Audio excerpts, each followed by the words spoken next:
There is a revived gold rush in a particular country that is accumulating gold now on two fronts.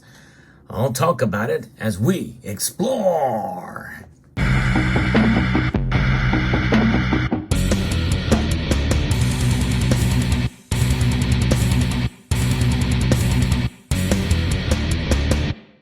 Yes, now you can probably guess the country. I'm not going to tell you quite yet, but I'm going to talk about the two different ways that this is occurring, both publicly and privately. Now, how does it happen publicly? Well, when a nation accumulates gold, they add it to their coffers in their central bank.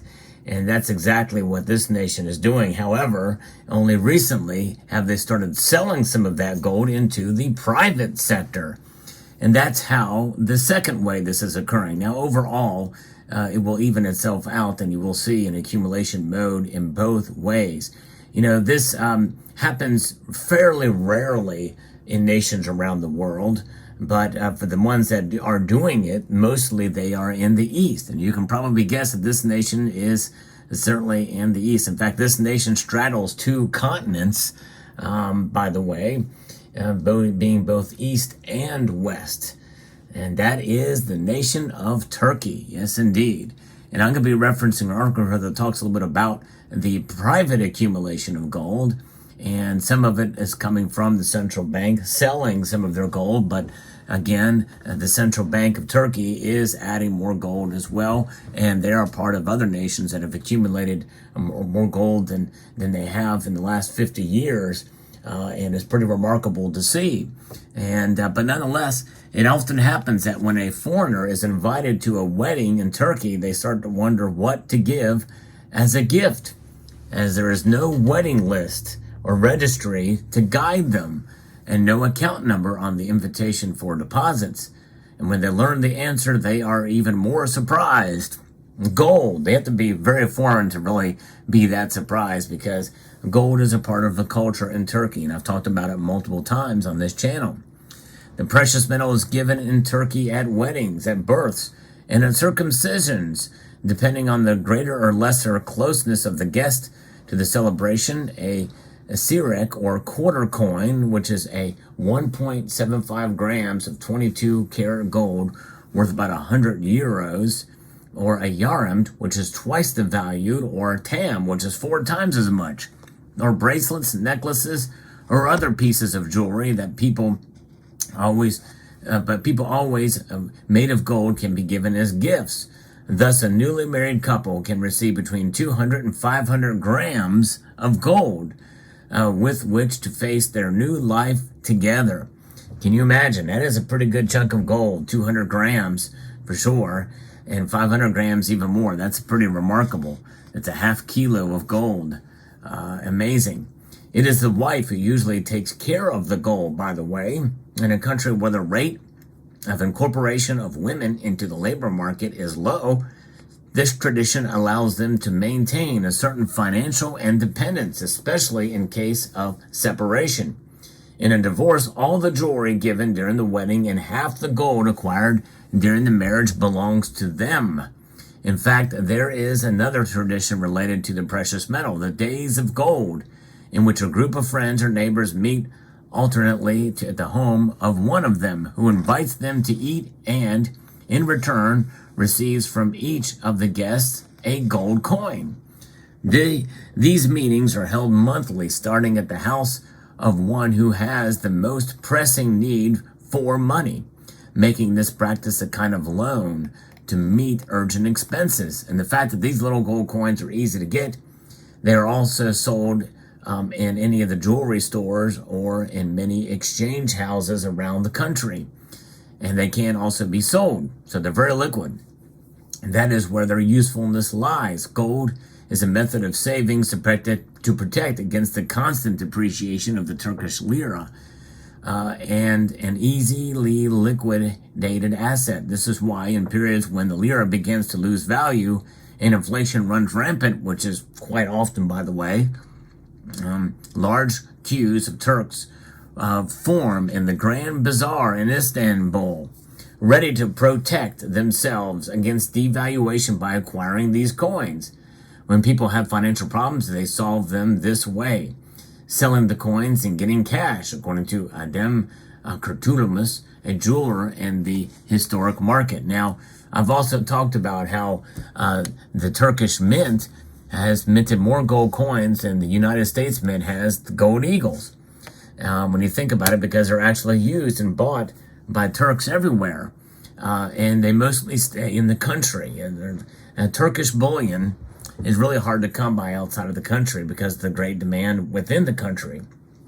But you can find older coins and the like, but I think that's kind of fascinating and remarkable to see. You know, we here in the West can get examples like you see here. There's no shortages of choices of gold bullion to buy. But to find a Turkish coin is a little bit difficult to get it into the Western markets. And likely they don't have any much motive to do so. There's really not much need to do so. They can make their money on the gold coins they sell, and obviously they are utilized and transacted within the country. Now, this practice that I talked about requires the import of huge quantities of raw gold. Last year, Turkey imported $20 billion of this precious metal. In the first 7 months of this year, in 2023, it has already exceeded $19 billion. Wow. Which is why the government has begun to impose import quotas. Gold is one of the main culprits of Turkey's perennial trade deficit. The other big problem is that this gold ends up in safes, drawers, or under mattresses. I also talked about that in a prior video from probably a couple years ago now. It's pretty remarkable to see how people are smart in Turkey, and they are indeed holding their gold. And they're holding it outside of the financial circuits and impossible to be computed statistically. And this is why it's good for us to have gold in our coffers and our protection, to be outside of the financial institutions, which are growingly becoming against us as Americans in the West. In other words, you're hearing about stories. I've reported on them. Other channels have reported about accounts being shut down. In fact, I tried to get with my branch manager today and had no luck to ask about this and what's going on and why these accounts are being closed down. But nonetheless, it is something that is a growing concern. And so the Turks understand this. So they have them outside.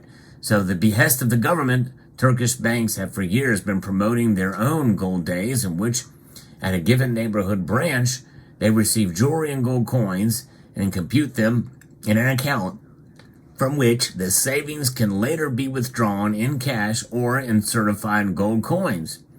So essentially they are forming their own gold standard with these banks. They're trusting the banks to hold that gold, but it's essentially collateral from which they can do loans and get in exchange for other types of gold. Gold jewelry, for instance, in exchange for a certified gold coin. And that's kind of an interesting strategy for sure that some of these banks are doing to the chagrin of the government. And I think in a way that's something that should be considered here in the United States as well. So experts estimate that 90% of the gold held by Turkish women has not yet surfaced. Wow, now that's another amazing and remarkable statistic, the value of which, according to some estimates, could exceed $200 billion, which is almost a quarter of their GDP. Perhaps therein lies one of the explanations for how society survives such serious crisis. At the bottom of it all, there is a small buffer of gold. And by the way, that is a lesson that we can all learn. We have the buffer of gold. Every time, every ounce, every even tenth of an ounce that we buy of gold, it is a buffer. In fact, this is an example of one of the oldest gold coins that are still has the same design on them to this very day. This is the ducat, I think, and this is something that the design has not changed, and this is one of those things that's been very liquid between countries. And the same thing with things like the sovereigns and the 20 franc coins, the LMU gold coins. They transcend nation states. gold is what it is in a recognized form, such as these cases here in Turkey, is an amazing thing to see here to occur. And I've always have been impressed with Turkey and how they handle gold and the culture of the country as well.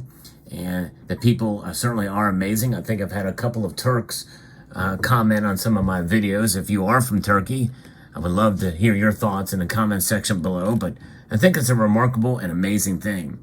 So there you have it. Let me know what your thoughts are about this story. If you enjoyed content like this, I hope you would consider subscribing to the channel and pressing that thumbs up button down below. It does help the algorithm.